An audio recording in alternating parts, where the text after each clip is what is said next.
Without more ado, I'm going to introduce you to Mike Brace, who's a shining wit. And I thought, is that a Spoonerism, or is that round the right way? So when I was asked by Graham to come, I said, I do like to have a little bit in common with my audience. I said, so what is the forum? And he said, well, they're all involved in business.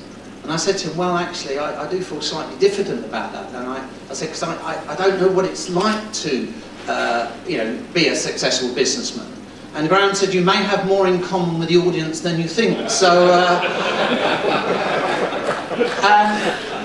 again, when I was trying to think about what to say today, I thought question and answers might be a possibility.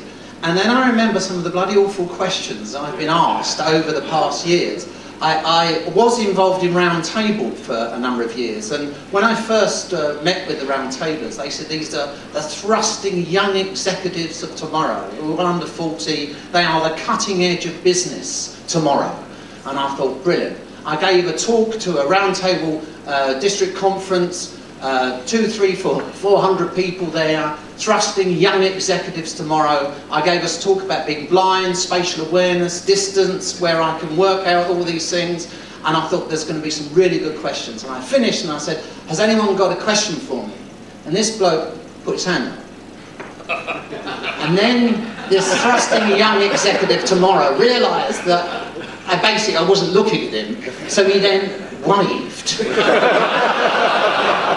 And then he suddenly realised that that wasn't a really good idea, so he then clicked his fingers. I said, yes, sir. I said, yes, got a question. He said, yeah. How far from you am I standing? I thought, brilliant, spatial awareness, his voice where I am. So I said, sir, you're about 40 feet from me. And he turned to the bloke next door to him and said, is he right? And he was a chartered surveyor. So, and the worst question I've ever been asked, was at a Rotary Club where I gave again a spirited talk, and I said, anyone question? And the elderly gentleman put his hand up, he said, yes. He said, I've got a question for you. He said, being blind, he said, how do you know when you're awake in the morning? And the words of John McEnroe came in, and I thought, we cannot be serious. So I said, sir, if I wake up and I can't hear anything, I know I'm still asleep. That seemed to satisfy him as well. So when I was preparing for today, I thought questions therefore and the issue that we've been hearing from Jamie, for me, it's really been quite important. So what I thought I'd do is I use an acronym in order to keep on the straight and narrow. And the one I want to use is the word sport, and use the letters of the word sport to keep on the straight and narrow, but to sort of illustrate some of the things that I wanted to say. The S of sport for me is sport itself, but it also covers, for me, S for Stoke Newington, which is where I was brought up, 300 or so yards from where the new Olympic site's going to be, and Singapore, where I was privileged enough to be part of the bid team for the 2012 Games, in the room in Singapore when he opened the envelope and we won the bid. So S for me really epitomises the letter S for sport. But it started back, as Graham mentioned. I was playing football over the local park where I lived in Hackney, group of kids around one corner. I wondered what they were looking at and doing, so I went over there, and on the floor was a black medicine bottle, which unfortunately for me, someone had concealed a banger inside it and threw the lid on. I then, being a nosy little 10-year-old, picked the bottle up just as it blew up in my face. So my introduction to disability age 10 was pretty dramatic and pretty spectacular. About 3.5 years later, again as a spectator this time playing sport, I was at a football match supporting my local team, and I was blowing a trumpet at the football match, and unfortunately the pressure of blowing the trumpet then hemorrhaged the back of the eye, so the little bit of sight that I'd still had after the firework accident then went overnight. So at 13 or 14 I was suddenly totally blind. Now that was difficult. Life around then was getting used to not having sight.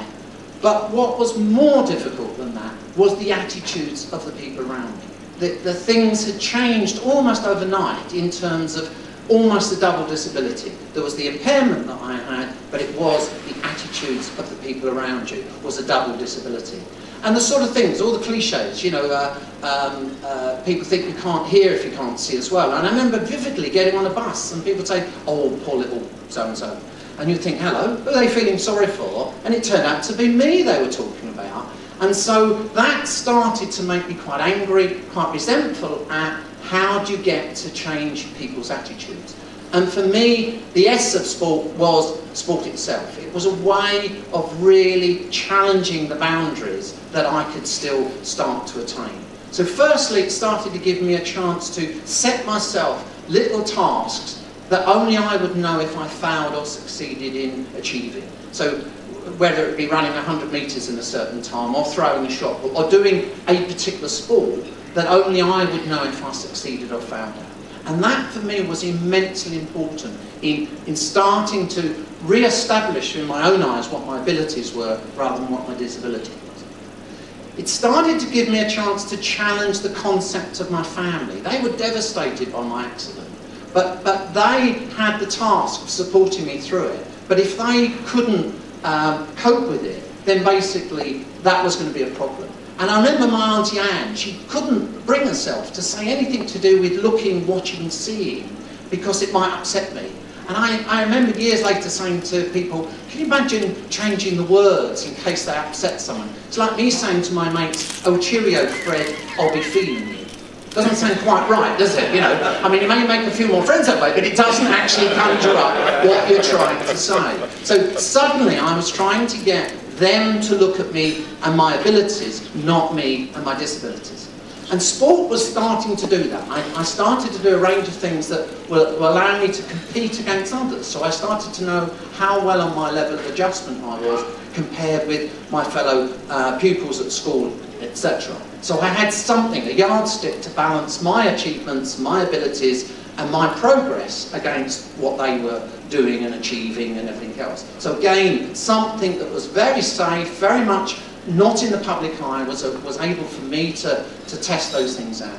And the fourth area really is the wider public. Suddenly seeing people changing the boundaries of concepts of what people are thinking through sport has been a major boon in my life. It started to challenge when I then started to do competitive sport and then some quite wacky sports, because suddenly people said, I didn't know people with a vision impairment could do that. I didn't know blind people could run or ski or whatever. So sport was a massively important thing to start to push back those horizons.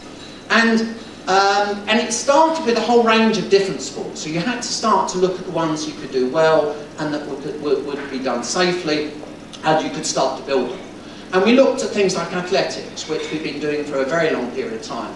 And there are certain events in blind athletics, for instance, that you don't see. We don't do hurdling. Blind hurdling may be fun to watch, but not very easy to do. We don't do blind pole vaulting either, for the same reasons. And the other thing that we don't have in blind athletics, if you ever get a Trivial Pursuit question of which sport was the Mexican wave invented, you know, where they bob up and down